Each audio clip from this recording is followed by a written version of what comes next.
the narrative can be a little bit doom and gloom if you look at the press, but there's got to be another angle. If you look at the data and you exclude COVID, the alcohol industry is pretty much exactly where it should be. RTD's growing, growth in cocktails, absolutely no and low. There are so many pockets of positivity. I think the headlines lack a lot of nuance. We can all say that there is a headline, that there is change, but that also presents opportunity. Brands are succeeding, and the good brands that really are doing something different and being bold and being creative are doing so very well. For years and years and years, alcohol looked at share of throat.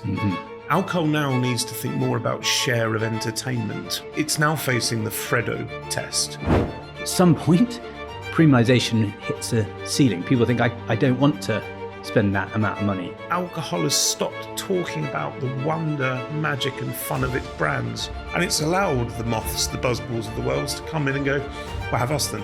It's still an occasion where people want to have an experience, and alcohol has a massive role in that. But being apologetic and not being brand forward and not trying to really engage with consumers, you could lose that. Thinking of yourself as just an alcohol brand is probably a little bit linear these days.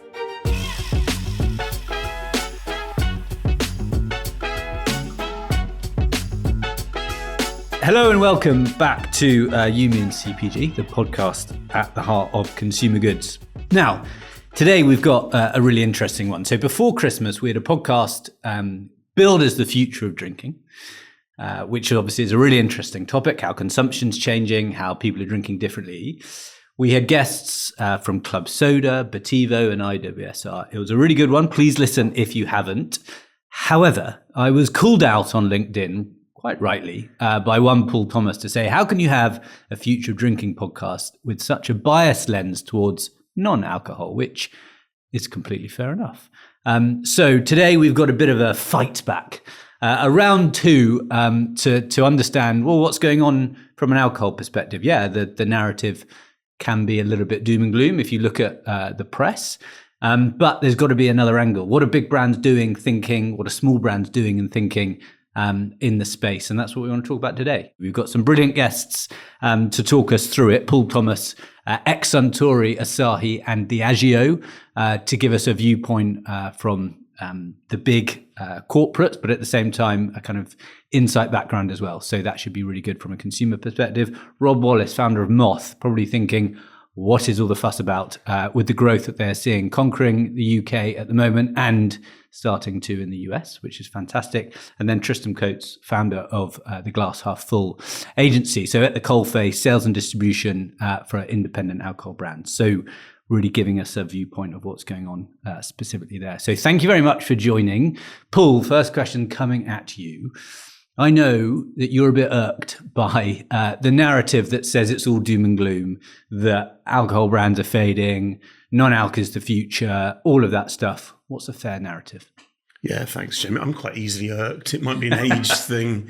I mean, look, the reality is, if you look at the data and you exclude COVID and you do a trajectory from before COVID, the alcohol industry is pretty much exactly where it should be. RTD's growing. Rob, thank you. There's growth in cocktails, absolutely no and low. There are so many pockets of positivity. Now, of course, we're not daft. We acknowledge health trends. We acknowledge Gen Z. We acknowledge that this is the first time in sort of trackable history that alcohol is having a wobble. However, my belief coming into this is what makes this industry great and will grow it is investment behind incredible brands and people. So just looking at some of the numbers as well, just thinking it, and we'll get on to some of those points. I think some really big points about brand building, right? And short-termism. I think that's something, you look at the success stories that we're seeing, Moth, we'll get on to in a mo, clearly doing brand building at a very high level. Non-alc is 4% of total sales across alcohol. Or like-for-like products, it's very small, and yes, growth is significant. But do you think we're getting a little bit wrapped up in the noise coming from non-alc, and it's London-centric potentially as part of that? But what's going on there? Because a 4% is so small. Are people getting confused with growth versus scale? I think it's a great question. Look, No and Low offers new choices to consumers. If I don't want to drink alcohol, it offers me more choices. But even in the most developed No and Low markets, Spain and Germany, in beer, the most it's ever reached is about 15% share. So it is a great incremental opportunity for the industry, but we cannot go on believing that that is going to fill the gap of the declining volumes we are seeing in good old-fashioned full-strength alcohol. And if we don't address that as an industry, long-term, we're in trouble. Rob, Moth, from the outside, brilliant success over the past few years. And when you do see the narrative around Gen Z not drinking, millennials drinking less, silvers drinking less, all of that stuff, particularly in the UK, and you look at your success, how do you reconcile those two things? I think the headlines lack a lot of nuance. I think it's easy to say Gen Z this, older people this. I think from our perspective, what it means is the No and Low story. It's great, good news. Like, the alcohol industry wants to write about it. It's a good news story. We'll feel good about the increase of moderation. Like, it's a great thing to write about. But I think it's harder to write a headline of alcohol is changing and consumption are changing. Gen Z drinking less is a very simple thing to get your head around. However, is that actually true? A lot of the new data says no. What they were is broke, not teetotal. And that's the market. And so now that they've been in the workforce longer and they've got more disposable income, alcohol trends, they're very close to millennials and people older. So I think it's difficult to try and write a nuanced pattern, like a nuanced argument here, when there's so many things going on across so many categories, and comparing what's happening in wine to RTD to No and Low, it's really difficult. But I think we can all say that there is a headline, that there is change, but that also presents opportunity for brands like Moth. IWSR data in the last pod actually said, Gen Z participation in alcohol is rising. And that's not just because more people are reaching the age that they can drink. It's actually rising. They're spending more money. I think pubs as well, we'll get on to hospitality, but pubs are actually, from a value perspective, up across how much people are spending in the pubs. So again, there's conflicting data, isn't there? And sometimes it doesn't fit in the narrative of kind of the doom and gloom. Tristram, from your perspective, from a kind of from a sales, distribution, bartender perspective, what are you seeing? What how does the narrative fit in a kind of real bar setting? We represent three pretty much category leaders in the No and Low space in heavily non-alc spirit, Wild Idol, non-alc sparkling wine, and we're actually in the process of launching a MBD product for our No Amar, our German Variant Lager brand. So we can see all the trends happening. I think the biggest thing the biggest change from our perspective is that No and Low is not a category you can laugh at and ignore. In that 3 years ago, even 5, 6 years ago, people just didn't take it quite seriously. I don't think bartender advocacy was where it is today, and the data is undeniable. The category is booming, and the majority, all three of our non-alc brands are in double or triple digit growth. So it's definitely growing. That being said, as you pointed out, it's from a very low base, and it still represents a tiny share of total alcohol consumption. I think that what we're finding, day to day is that whilst we're dealing with big consumer trends and a massive change in consumer behavior, really driven by, the pace in which technology is influencing the consumer and our lives, the brands are succeeding, and, the good brands that really are doing something different and being bold and being creative and driving categories forward in their way are doing so very well. So I think that, there's so much optimism to be had, and, we shouldn't listen too much to the doomsters. Every single year you hear a different thing and predict a different thing. I think if brands continue to just focusing on, why they exist, their reason to exist, and peddling that, a real challenger story, then there's a lot to be excited about. I think there's also a really interesting thing, building on what both Rob and Tristram said, which is, for years and years and years, alcohol looked at share of throat, which is a horrible expression, but it only compared itself to teas and coffees and waters and Coca-Colas and whatever else it might be. Alcohol now needs to think more about share of entertainment, because people coming through now, Gen Z, Gen Alpha in time, have more choice with what to spend their money on than any generation has had before.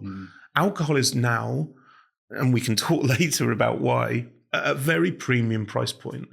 It's now facing the Freddo test. The pint of a Guinness in London is becoming the new Freddo. And that's £7-8. Younger people are starting to think, well, what else could I do with £7-8? If I'm going out and I want to drink a couple of pints with friends in a pub, let's say that's £30-40. What else can I do with that? And because alcohol has stopped talking about the wonder, magic and fun of its brands for quite a long time, it can't easily justify it as perhaps it once could.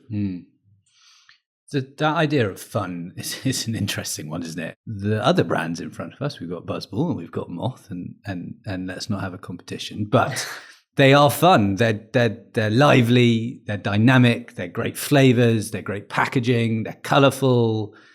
I mean, it's not as simple as that. Of course, it's not, Rob. But do you guys have thought about that? Within the positioning and the building of the brand, is how do we bring a sense of quality, but also a sense of joy to the category? Yeah, I think there's a trend that we were so aware of when we were looking at sort of the branding on Moth, of being too cool for school, of being too aloof and too disengaged with the consumer and too far removed from the reality of like how you actually consume and drink and enjoy a product. And I think you've got to give credit to Buzzballs, of they are unashamed. Look, they know what they are, they know what they're for, they know what they're not. And people have really resonated with that. And then for a Moth consumer, we like to think with a tinny that you could take home to meet the parents. It's that sort of, you can have brand loyalty with an RTD for the first time, and we play in that space. But again, be it like, as Paul said, I think there is a disengagement from the day-to-day of, you can have these lofty, extremely expensive commercial and advertising are you advertising for the one occasion a year where you might be on a beach drinking this rum or this whatever, or are you advertising for the 99 days a year you wish you were? I know we looked at out of home last year, and sort of we were doing billboards and things, and you asked the question, do you want to put a picture of a beach up and say, look, Moth takes you there and it's the one day a year you're on a beach? Or do you want to speak to the people who want a little bit of that feeling 300 days a year or whatever it is? So I think, you've got to be careful into how you speak to the consumer. I always think that positioning question is interesting, about how can you create kind of magic in the mundane versus pure escapism. And we talk about like Haynes, the iced tea phenomenon. Every iced tea brand say, drink this, take you to the beach. But after a while, you drink it every day, right? You're actually sat in your cubicle at work, and you want to feel good about your life in front of you, not what it could be. So I think you're so right from a positioning perspective. Just thinking about Gen Z then, specifically drinking less, as they are, right? And you're right, it's income driven, it's economics. They are starting to earn a little bit more money, and they are starting to spend more on alcohol. Part of me also thinks, talking about brands that are fun, a lot of non-alc brands are not particularly fun, right? They're quite lofty and they're quite holier than thou and quite serious about their I guess, purpose and vision and all of that stuff. Do you think at some point people think, for goodness sake, I'm just going to spend money on a beer, I'm just going to have a cocktail, I've had enough of this holier than thou non-out world. At some point I just want to have a laugh, and I know alcohol doesn't always facilitate that, yada yada yada. But at the same point, at some point, the COVID hangover, the health and well-being tidal wave, the impending doom of a World War III, does that not just go, you know what, I'll spend £16 and have 2 beers with my mates rather than another health class, rather than some non-alcohol? Do you think that sense will come back as a trend? I personally think it will, but do you think that'll happen? I think there's always a swing back. Like when we started, we were, and still are probably, the highest strength RTD on a shelf in the UK, right? Yeah. And we're unashamed about that. Of, look, if you are not drinking right now in the Moth range, we can't offer you anything. And so, but there's a swing back against that of, look, if you're going to drink, it should be spectacular and brilliant. And if you're going to have less, make what you're drinking brilliant. Yeah. And I think the brands will succeed are not the holier than thou, whether they are booze or not, are the ones that genuinely are just looking for an experience and a relationship with the consumer. Botivo, I would not say is a holier than thou. I think it's fun. Their activations are with a bright yellow piano and people singing and doing drag. Like you can't say that that's a holier than thou.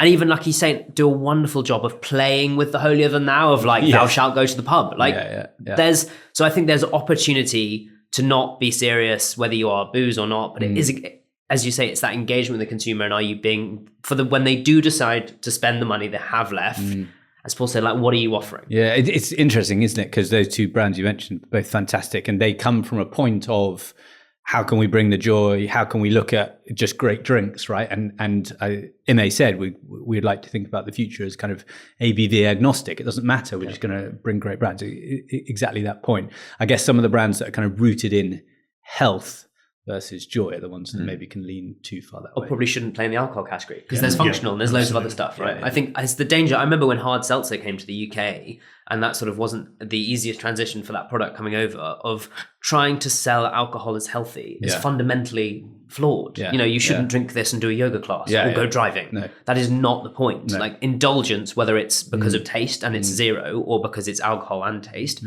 like indulgence, you're allowed to have that. We still have chocolate. We still have, things that you wouldn't have every day. But I think not shying away from that, what the purpose of it is. Sorry, Paul, go on. I'm just building exactly on what was said there. Where the alcohol industry, the big players, have not helped themselves is for the last 10, maybe even longer years, pushing prices up continually forcing through a premium.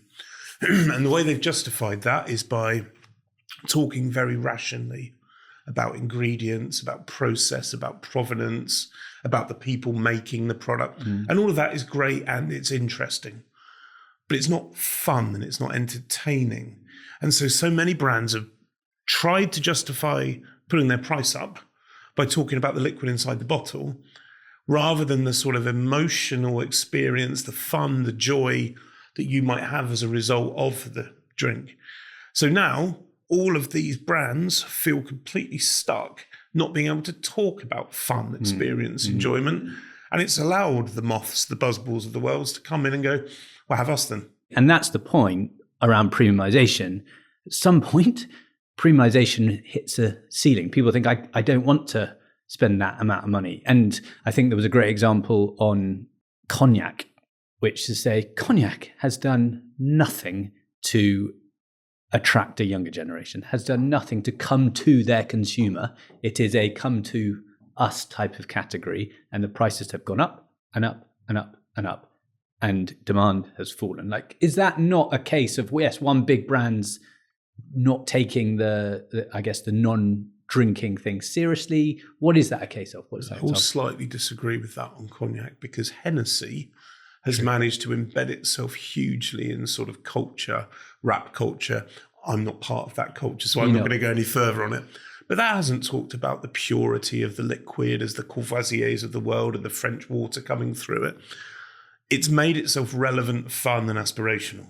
And that brand has managed to grow whilst the rest of the categories decline. So brands can do it. It's just, unfortunately, it's increasingly the exception rather than the rule. I saw a stat the other day. Hennessy has been mentioned in 4,000 rap songs. Much like us, Jamie. Yeah, exactly. Yeah. So, I mean, that in itself is amazing, isn't it? And it was a very, very good pushback, actually.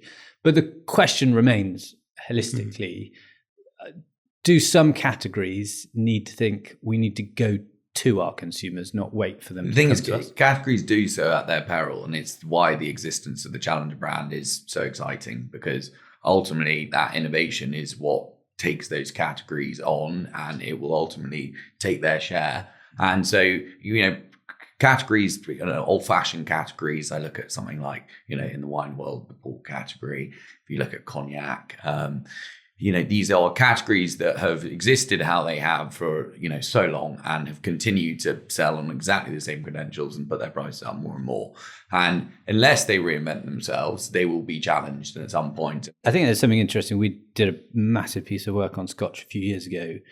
And what we found was the routines and the rituals and the stories and the cues and the semiotics were interesting to everybody, including Gen Z, but they didn't feel like they could own them because an older generation owned them. And you look at something like coffee, which is always the example when someone wants an adjacent category, but a younger generation has got into coffee like no other, understands where the beans have come from, how to make it.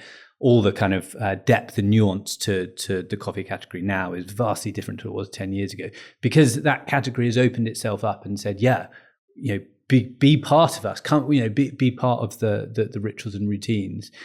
Is that, again, looking at some of the challenges that the whiskey category is facing, is that not part of that, to say just give Gen Z a new sense of what whiskey can be, a new world that they can relate to, the rituals and the semiotics. Give it to them and allow them to explore it. Is it as simple as that? Yeah, well, it's very relevant. We've just acquired an English whiskey brand called Fielden, which we're incredibly excited about. And one of our biggest motivations for the acquisition and the purchase was exactly that. Not being bound by the Scottish Whisky Association, being able to do things differently, being able to appeal to consumer in a modern and bold sense. And for all of those reasons, we believe that, with the right brand execution, positioning and build, we can bring new consumers into the category, get people drinking whiskey again, get them drinking whiskey in a different way that's more relevant to, the contemporary cocktail culture that we now exist on. And, somewhere along the way, everything in the whiskey world just went back to talking about distilling and age statements and, barrels, etc. And I think that the opportunity for a new world whiskey, which we're already seeing to, appeal to consumers in a contemporary format is just so exciting. So, let's see what happens. But I can only see a positive from being sort of, taken out of those rules that have governed what is such a powerful house for so long. Yeah, I think to build on that as well, the introducing new people to the category like whiskey, but also in other spirits, it may also be part of the rise of RTD, but also the role of the bartender. If you want to own tequila and that sort of thing for the first time, going to a tequila specialist shop or a supermarket in the UK, it's an intimidating place to go and spend £40+ on a bottle of tequila. Whereas for brands like Moth, you can go and try it at £4 in a Waitrose, Sainsbury's, wherever. And that allows you to start getting into that world with a foot in the door, that huge initial outlay. And whiskey is the same. Great whiskeys are not cheap these days. But I also think it's the role of the bartender in the entree to introduce those flavors sort of one at a time. You don't have to go and buy a whole bottle of tequila to taste a tequila cocktail, which maybe contains a flavor that you're familiar with anyway. The spicy margarita probably introduced a lot of people to their first great tequila drink. And that's, but so I think acknowledging that there driving trial. Other ways to do it. Recruitment is hugely. That's a kind of a classic kind of way in, isn't it, to a lot of different categories, both food and drink that people do. And I think that's a very good point. Vodka, for a second.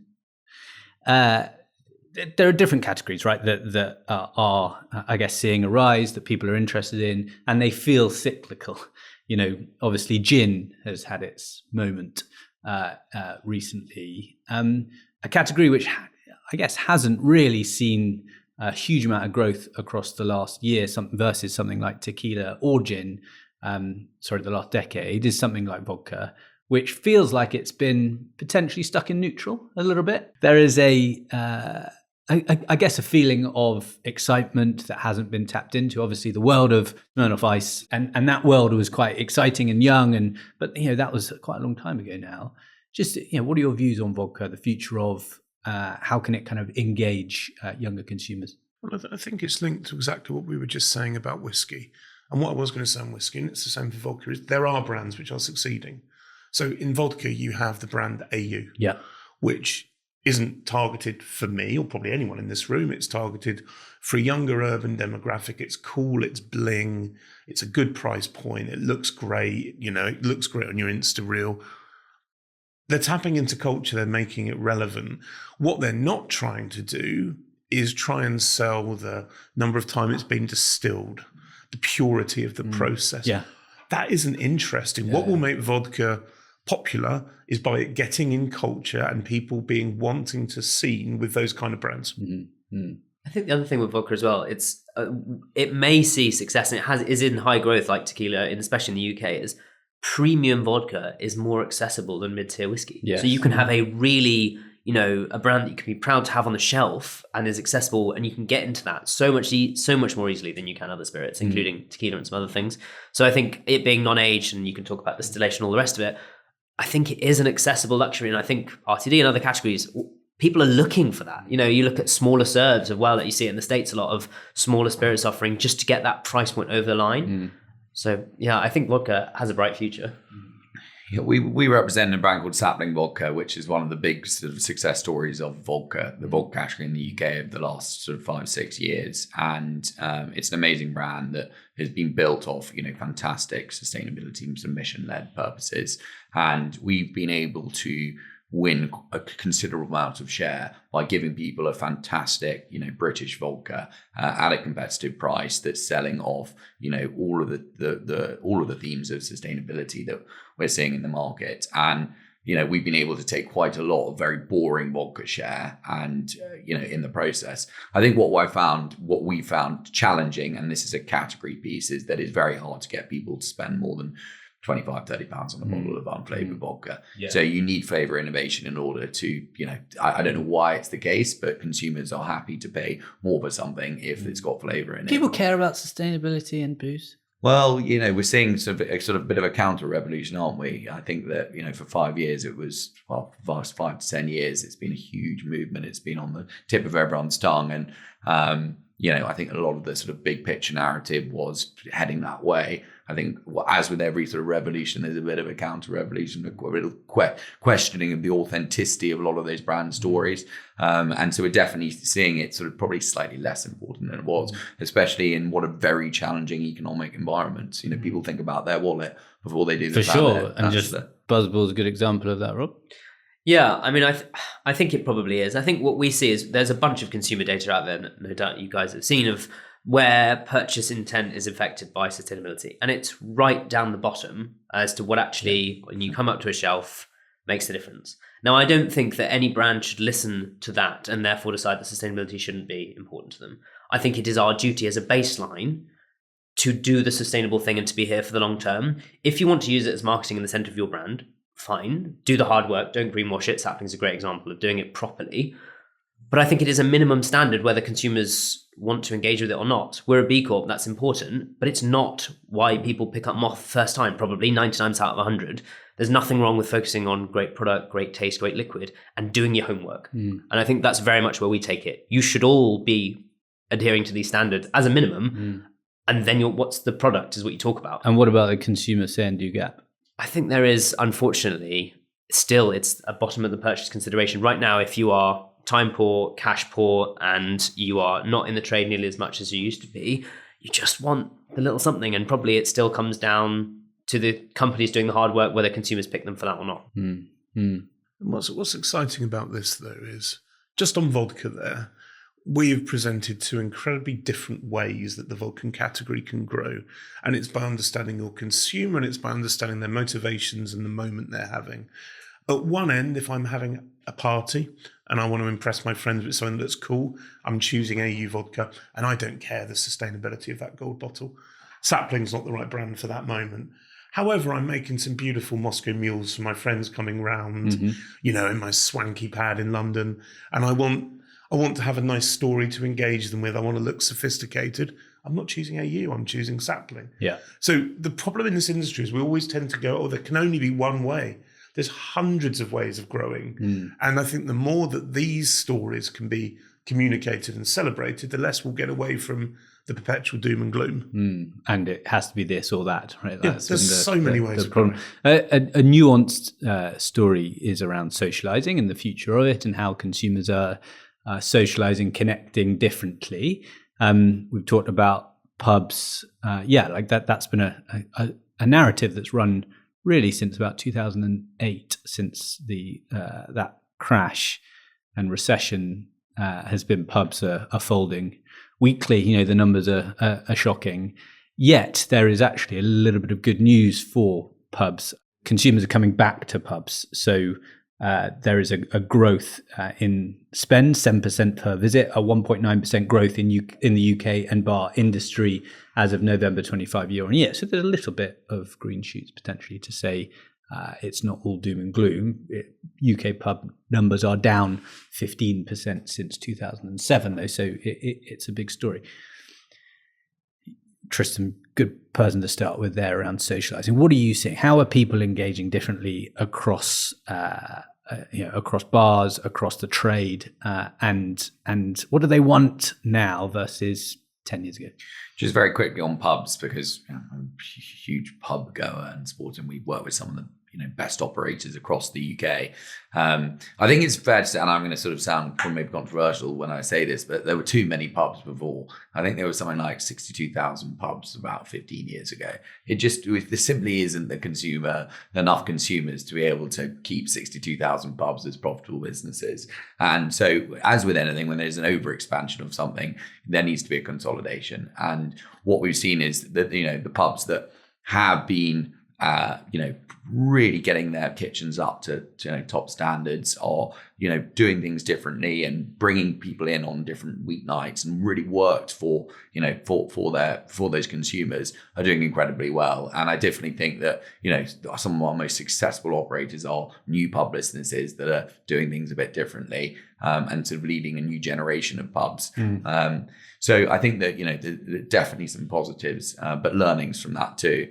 I think that the biggest thing from our perspective is that 70% of what we do is selling to the UK on-trade, to restaurants, hotels, bars, caterers, is that you've got to really be sympathetic to the fact that these operators are going through the most challenging trading conditions they've ever had, and that the days of just purely storytelling and flavors and fun bits and why don't you list us, but you've got to think about their GP. You've got to really you're often a sort of a counselor to them of what a challenging time it is for them, and the important thing is to listen and be on their side and support wherever you can, rather than to shove your brand down their throat, which I'm afraid has happened for a long time. So being a sort of a real partner to your customers, rather than just trying to sell them. But from a consumer perspective, though, I think there was some good numbers to think about. I think the fastest growing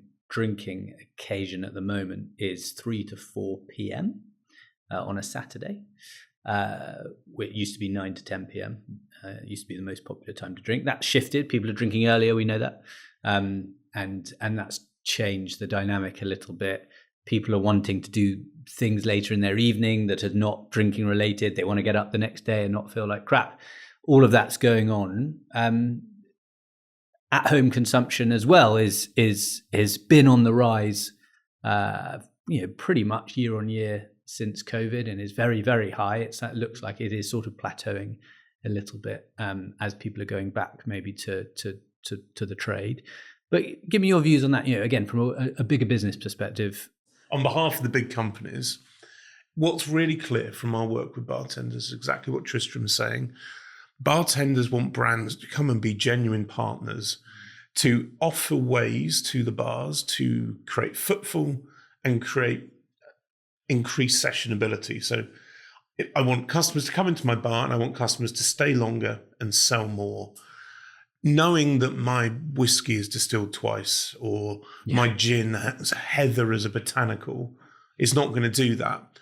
Offering unique serves, offering entertainment, it all comes back to what we said almost at the beginning for me, which is consumers have a mental share of their wallet for entertainment. The pub has to justify why they're going to spend that much. Might be brilliant food. It might be the rise of sort of, augmented darts and those sort of gaming type places. It is so expensive now that you have to justify why people will go. And big brands are missing a trick, in my opinion, by not helping the on-trade as much as they should. And allowing smaller brands who can offer a more personal, you don't have a faceless national account manager. You might have the founder come into your bar and talking to you about the brand. That's where the big brands are missing out, losing that personal relationship with bartenders. And we need them and they need us. But somehow that's been lost over the years in favor of cost cutting.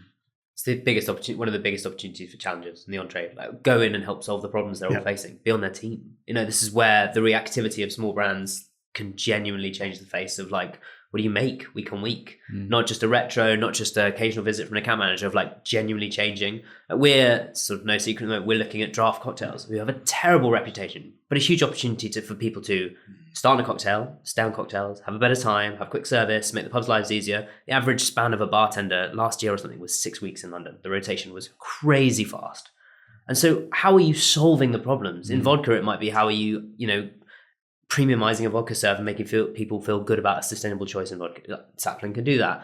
In Lucky Saint, how are you capturing the people that aren't drinking and making them stay, have a good time, feel part of a connected social occasion? Lucky Saint on draft will do that. All these opportunities that we can be so quick to address and to help with, that big brands right now, because they are in chaos and they're having the difficulties, it's down the list. It can be top of the list for a startup, and you've got to pick places as a small brand where you can win. And I do believe the trade is one of them.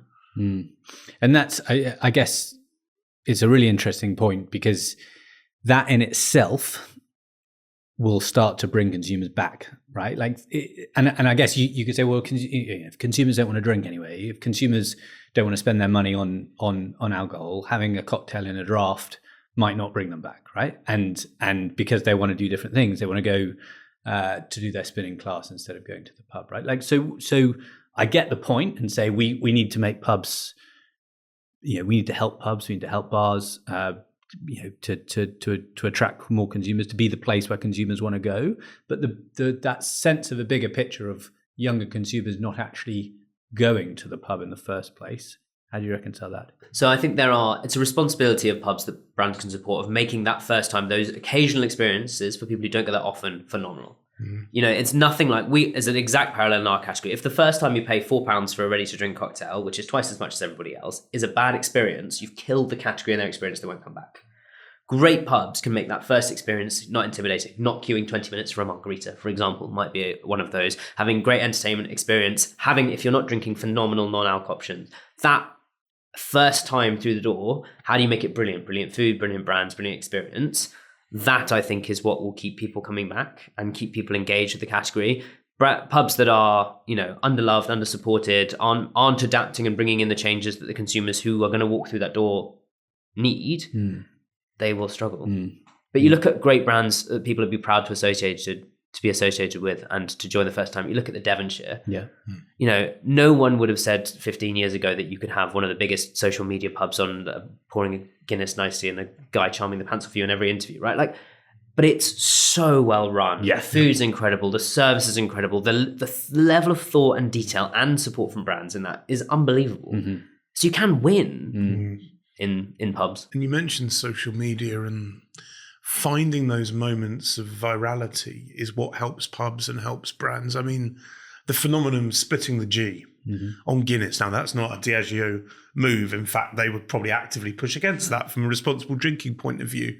That has caused more people to want to come to the pub and drink Guinness than any smart advertising campaign. People are looking for moments, for their own little 15 minutes of fame and enjoyment, and what better place to do that than the pub? They just need to offer the experience. But Guinness is another great example of, they were sort of a typical type of consumer, and they went, well, what are we missing? And the rise of both genders drinking Guinness is amazing. It's like sales for women of Guinness is up like 25% or 50%. It's a ridiculous stat of going, right, let's look outside the tunnel vision of who this is for and go welcome everybody in. And, I'm sure there's something in pubs for that as well. Yeah, and I'm very conscious of four men talking about the future of alcohol from a masculine point of view is not a great look. But I think it's be silly to ignore it. Pubs, beer, whiskey has all inherently been draped in masculine codes for a long time. And that is, after a while, and how the world shifts and culture changes, that's not appealing for a lot of consumers, both younger and older. I did see a stat as well that said founders of alcohol brands, something like 16% are women. Founders of non-alc brands, 48%. Huge difference. Just in, that stat should probably tell you enough.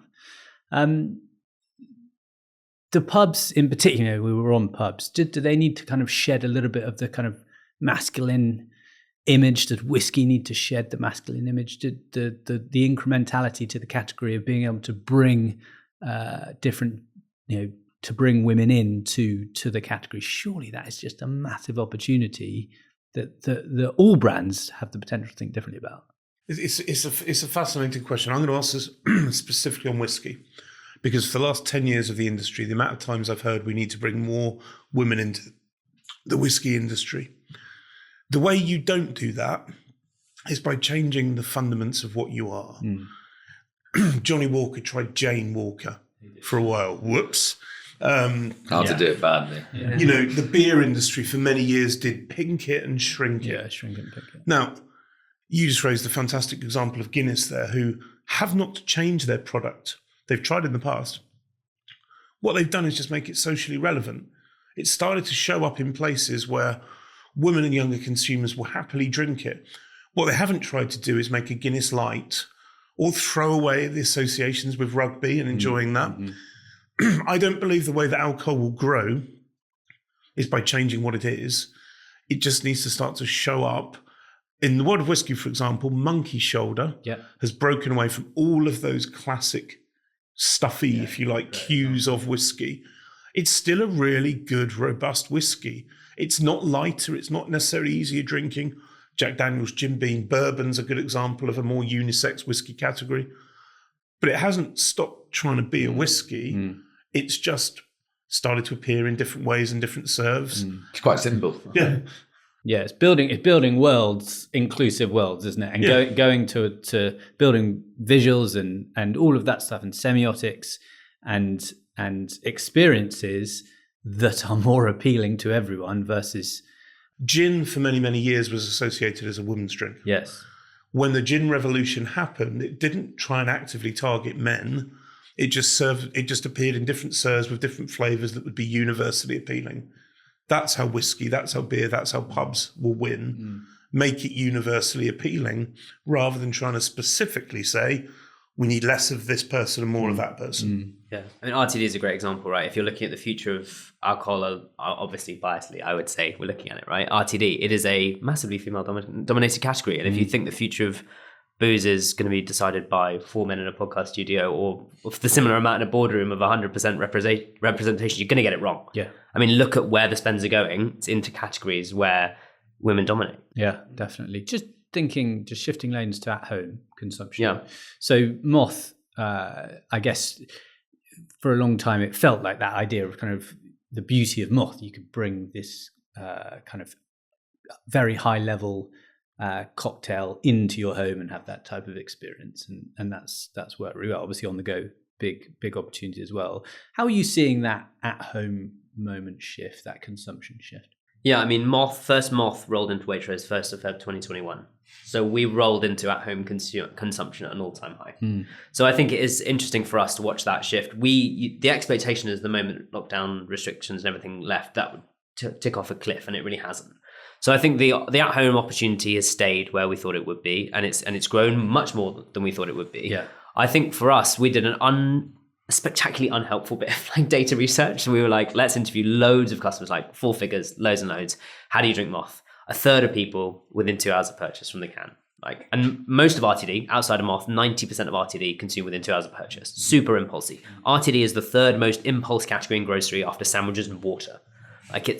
It really is. Moth is very much bucking that trend because a third of people drink it on the go, a third of people pour it in a glass, no ice at home, a third of people dress it up like the real cocktail that it is. And then you think, brilliant, a third. What on earth are we supposed to do with that data? But I think it does highlight the occasions we cover. And I think for us, we also have a D2C, so a website. And for people who want a fridge full, there's an opportunity there for us to be now the biggest D2C cocktail brand in the UK. But at home consumption, I think it's a symptom of so many things. It's a habit from COVID. It's the cost of a pint and going out, what that means. You know, Waitrose said that they realized the recession was ending when recovery was getting better, when Waitrose basket spends were going up against the market because people were trading down from dinner out, drinks out, to spending the luxury that they had in Waitrose. And I think we are a symptom of, if you want that bar experience, and we think we can help the trade and be a part of that as well for when you are out there. But when you want to have something at home that's not as expensive as a night out, you can still go to quality. That didn't necessarily used to be an option. The other bit in spirits, which is so exciting, is the at-home mixology during COVID made us all better bartenders. And so for the hangover or not of that means that people are better educated on spirits. Their collection's better. They know what they're doing a bit more. The issue is they're still time poor, and people going back to the office and having less time means that there's still a place. Yeah, I think that's right. And the other thing, just that you mentioned there, the Waitrose example is a good one because it just shows, in your point, Paul, about entertainment, but it's actually almost more holistic than that, isn't it? It's truly understanding your consumer, your consumers' lives, and going, what are the trade-offs, right? There is less money that people have in their pocket. So what are the trade-offs? What do they want? How do they want their joy and indulgence and entertainment and health and all of that stuff holistically, and seeing where, Moth can compete with going to a pub or just looking at the different levels of activities and entertainment that span across. Is that not the big takeout for alcohol brands in general, to go, how do we look at this differently? How do we reframe what we are, who our competitors are? Is that a big takeout from, I guess, this conversation, but also just maybe thinking more holistically? I think there's a couple of things. I think one of the most interesting examples that I'd love some data on is like a live example. We're doing the Valentine's dine-in meal deal with a grocer this year. And that versus going out for dinner, I would love to see as the value of that goes up and the pertinence of people going out for dinner, where in the middle that at-home moment matches. Because it's like, you can now have a cocktail at home. The booze is better, the non-alc option's better because it'll be like a Lucky Saint or a Days in the meal deal. The food's better because it's more expensive, and versus dinner out. That, I mean, what a perfect mapping of the at-home special occasion where you're going out versus, well, no, actually, I'm going to have this at home. So there's an attitudinal piece there.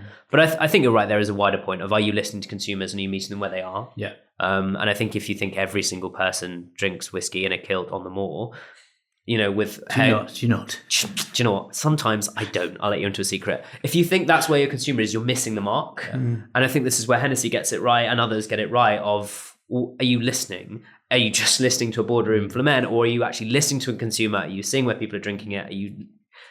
And then you can respond and be relevant. That relevancy piece is still key. Do you know, I was very lucky to work on Peroni for a couple of years. Beautiful beer brand. I came up with a model, we called it Dave and Dante. Dante was the consumer that Peroni thought it was targeting. East London, super hipster. That guy wouldn't touch Peroni with someone else's barge pole. Dave from Burnley, who works really hard and earns enough to be able to afford a slightly more expensive price point and wants to show to his colleagues that he's reached a point in life. And a little bit of that Italian sunshine in a pint. All of the alcohol brands, particularly for the big players, for so long, have targeted that real 1% niche with messaging and with comms, which just often doesn't reflect the lives they live. Get close to your consumers, listen to them, understand what they want, and then category agnostic, we'll see growth. If we keep kidding ourselves, it's men in kilts that drink whiskey, it's only Dante in East London who drinks Peroni, then we'll decline and we'll have ourselves to blame for it. And No and Low are really good at it. They know where the consumers are. They know what the occasion is. Botivo, like you said, they know what they are. It's a very accurate consumer relationship, I would say. It's a little bit like the traditional kind of aspirational design target, though, isn't it? And I think that's where the kind of Dante viewpoint is. Let's paint the vista of what you can be, what your consumer could be, what they want to be. I maybe want to be an East London hipster drinking Peroni. I'm not, but I would like to be. I mean, that actually, we do a lot of positioning work. That in itself is changing. The way you build brands is completely changing because consumers are much more aware, much more intelligent in terms of how brands are built and can kind of see through that stuff. So that's a big learning for alcohol brands in particular, right? We need to burst our bubble. Yeah. We all the big companies are based in London. All of our creative agencies are based in London. If we meet consumers, they're all in London. London is so different to the rest of the UK in so many ways that increasingly, and even if I don't want to get into politics, it's too controversial, but almost being a brand that looks right for London makes you wrong for everywhere else almost. You reach that point. So I think, again, brands need to work out who their consumers are and come to them versus painting these unattainable images, which perhaps 20 years ago in marketing worked, but now we all know too much and are a bit too smart. Yeah, that model is broken for sure. How just on from an insight perspective, classic insight, how do you get that into a business? Well, I think, and I know this song Tristram will certainly agree with, for me, insights begin at the bar. There's no such thing as insights people.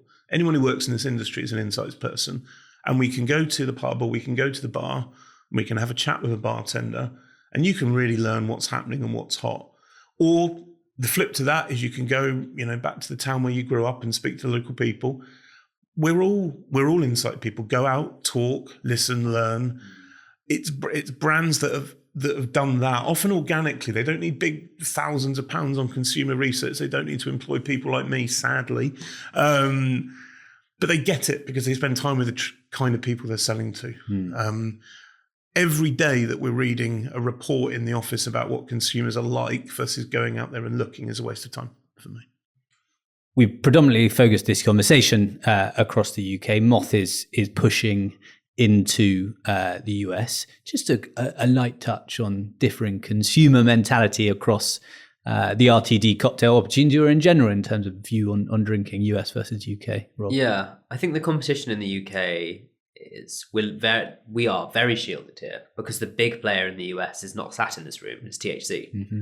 And so if you're talking about consumers and price point and share of entertainment and share of whatever it is, there's a whole new world in the US of THC. And that's a serious competitor, especially for the younger generation. And so I think there are learnings in the US that big brands and alcohol needs to learn and that we can take to ourselves if you've got to compete against THC and other options. And so what is it that means, what's alcohol's superpower? What does it do better than everything else? And so learning from that. So making alcohol functional. Yeah, it's the healthy option. No, I think, but genuinely, I think learning from how you convince consumers to be loyal and engaged and in love with alcohol brands versus THC in the States will be a global learning, whether that's legal in the UK or elsewhere. Yeah. I also think it's 50 countries. It really is very different, and we're not in all of them.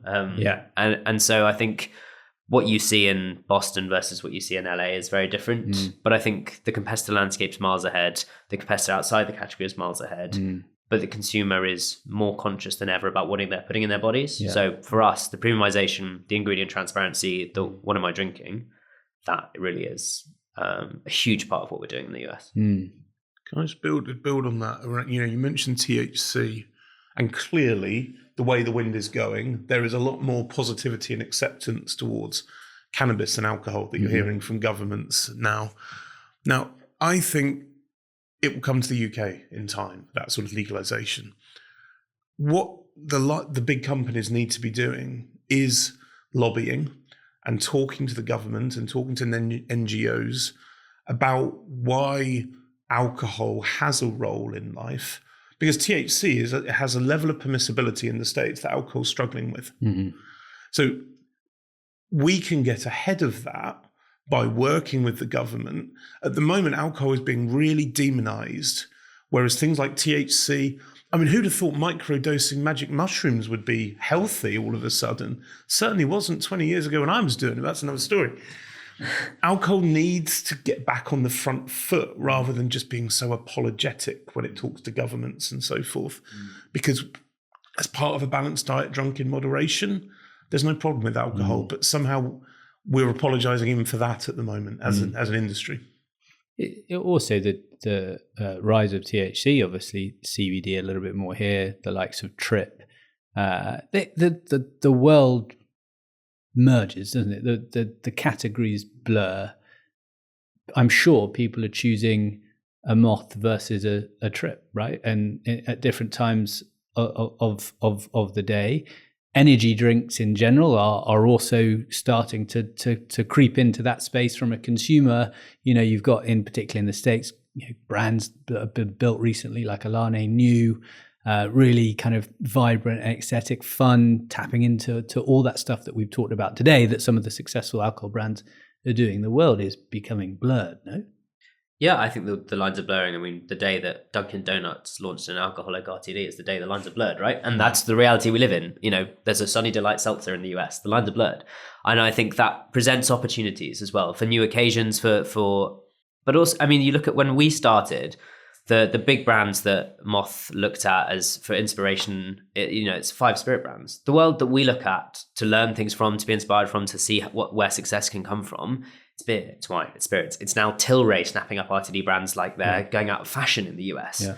And so I think, it's those lines blurring. It's still an occasion where people want to have an experience. And alcohol has a massive role in that. But being apologetic and not being brand forward and not trying to really engage with consumers, you could lose that for the first time against new competitors. You could lose. Yeah.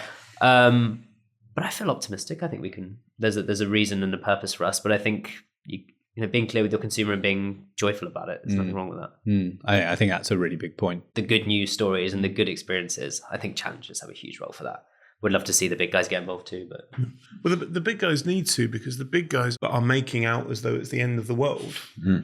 You know, I don't know the lady, so I'm not here to comment on her personally. The CEO of Diageo, one of the main reasons that she stepped down was she didn't inspire confidence in shareholders. And we're still talking about it as though it's doom and gloom. Honestly, I think one of the biggest mistakes the big players made was assuming that everything after COVID would continue to grow at the pace we've seen. Yeah. Now that it's actually settling back down to where it ought to be, we're making out as though it's the end of the world, and it's not. Diageo and Heineken have both lost their CEOs in the past 6 months. Both of these companies were famous for probably the most brilliant brand builders and the most brilliant people in the industry. Over time, the industry became overly serious and frankly decided to take itself a little bit too seriously. This is a category where people want to have fun. When's the last time Heineken stopped sponsoring the Champions League? Wow. And that was a property which for many, many years made them the most popular beer brand internationally. I mean, you know, those brands represent within their respective categories 30 to 40% of the share globally. So yeah, frankly, if volumes are down, we have to look at the big players, because however brilliant it is that we have the likes of Moth coming and being these huge success stories, we need the Gordons and the Tanquerays and the Smirnoffs to be in growth for the overall health of the industry. Thinking about the future then, Tristram, if we're having this podcast in 5 years' time and we're all slightly got less hair, I imagine, and they're slightly more grey, what are we talking about? What are we talking about in 5 years' time around some of the big shifts, the trends in the industry? Well, anyone that can tell you that with any kind of real confidence is full of, give it a go. But I think I'm generally I can't help it. I'm very, very positive about the future that alcohol and alcoholic drinks will pay in society. It's so deeply ingrained into every part of what we do, how we, enjoy ourselves, how we relax, how we, see our friends, that I don't think really it's going anywhere. You'll hear all sorts of new trends come in and come out, as there always have been. And that's what keeps everything exciting, because it's genuinely an industry where you can innovate, and you can innovate very successfully and become big quite quickly in a really an enormous global industry, which I don't think you can do in as many industries if you think of other sort of equivalent industries. So I think that, from my side, that opportunity to challenge, to innovate, to bring consumers on a journey with you makes it all such a special industry to be in. I'm very bullish. In answer to the question, I simply don't know. I definitely not someone that thinks that no and low is going to die. I think that no and low is only going to boom. We're being fed health like nothing else, and that will continue to play a bigger role in drinking occasions. But yeah, I genuinely don't think I could tell you what's going to happen in 5 years. We just got to make sure that we're at the forefront of it and taking all the most exciting brands on that journey with them. Rob, what does Moth look like in 5 years? Hopefully you can tell me that. Yeah, I mean... Or the ambition. Anyway. I think some things will change, some things won't. I think product quality being at the centre of what we do and the customer being at the centre of what we do should never change. If that goes wrong in 5 years, we probably won't be here. I think broadening the range for there are drinking occasions Moth currently doesn't serve. I think there's an opportunity there. I think I would love to see us build the trade and to be a part of the solution there. So I would love to see our on-trade business really thrive. I'd love to see people in the way that when we launched canned cocktails, they had a reputation issue, and we're doing our best to fix that. Draft's got an even worse reputation. I'd love to be a part of fixing that.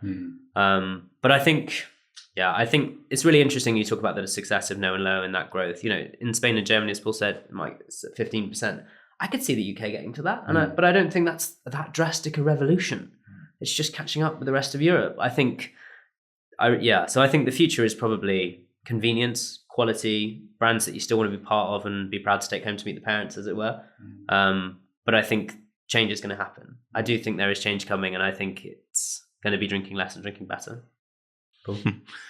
I think since cavemen first realised that their bread, if you left it to ferment, would have an interesting effect, from the goat herder picked up fermented juniper berries alcohol through prohibition. That's Seedlip, isn't it? Alcohol has always survived in one form or another. It is a phenomenally complex category, and you can never really talk about alcohol being up or down, because if we talk about RTD, absolutely booming. If you talk about agave-based, absolutely booming. There will always be pockets of growth and decline. For me, the two biggest influences on the future of alcohol, and I'd maybe reconvene in 5 years, are government and regulation. Yeah. The more markets go dark, the more, if you like, sort of nanny state type behavior with the alcohol industry makes it harder and harder. And then the second piece, going back to what we said earlier, is when you have big companies owning 30% of global market share, if they write themselves, if the new CEO for Diageo comes in and sets a new path based around brand building, based around giving quality and entertainment to consumers, it could absolutely boom. I think it's interesting. Particularly, I've got a lot of respect for Dave Lewis. The stuff he did at Tesco is absolutely incredible. And I think, actually look at some of the comms that came out of Tesco at that time is exactly that. It was heavy brand building, investing a lot with their advertising agency, BBH. And I think if that is the path, I think hopefully we sit here in 5 years' time and it feels all a bit of a different story. And there's good growth and there's brilliant brand building and brilliant innovations and people feeling more confident would be a good place to be. But you're right. I think the opportunities at the moment are very interesting, and they lie within brands and businesses taking a different approach, thinking truly consumer first, thinking customer first, understanding what consumers desire, demand, and how that shifts.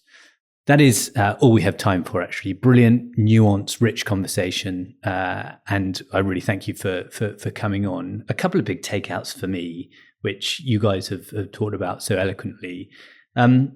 Firstly, that point about getting your head out of the category, right, is a really big one. Thinking of yourself as just an alcohol brand is probably a little bit linear. It's probably almost a bit of old-fashioned in terms of how brands are built these days. Think about yourself as an entertainment brand, as an indulgent brand. Who really are your competitors? Is it other alcohol brands, or is it greater than that? And really thinking about that allows you to kind of position and work out how to engage consumers in a different way. And that second point, I think, plays into that. The alcohol industry is fantastic. This apologetic way of talking about it that has been part of it for so long needs to be stopped, because there should be real pride and excitement and energy into where the alcohol industry can go. And the challenges are doing that. Rob's point was a really good one. The opportunity there is shown by challenges. But how can we do that at a wider level, I think, would be my message to some of the big corporations. Be brave, be creative, and hopefully we'll see them to do that. Again, thank you, Paul. Thank you, Tristram. Thank you, Rob. It's been a fantastic conversation. That was YMCPG, and thank you for listening.